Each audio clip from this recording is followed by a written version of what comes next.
Alors c'est un réseau qui existe depuis 35 ans, qui a été créé à l'origine par quelques personnes qui se sont réappropriées l'usage du brûlage dirigé, et un réseau qui compte aujourd'hui plusieurs centaines de participants, sans doute près de 1000 participants au total.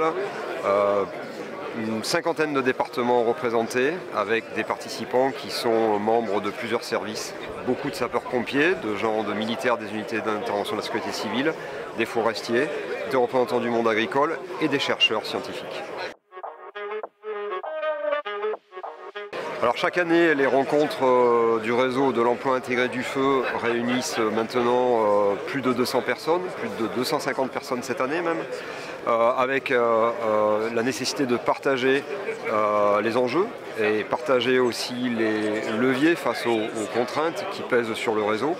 L'enjeu majeur, c'est de pouvoir maintenir et continuer à développer cette activité, qui est un outil essentiel pour l'aménagement du territoire, mais aussi pour la formation des sapeurs-pompiers. L'emploi intégré du feu, et notamment l'emploi du brûlage dirigé, ainsi que les feux pastoraux, continue à cristalliser des difficultés, des tensions.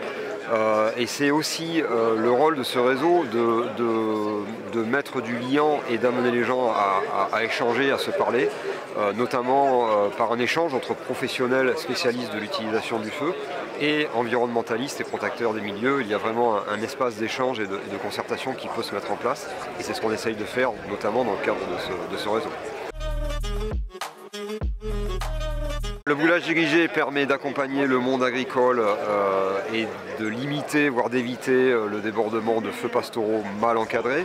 Mais le brûlage dirigé est aussi un outil de gestion du territoire. Alors ça n'est pas le seul, mais dans la boîte à outils, de la même façon que le débroussaillement, mécanique ou manuel, le brûlage dirigé permet de créer des coupures ou des discontinuités de combustible pour limiter la propagation des feux.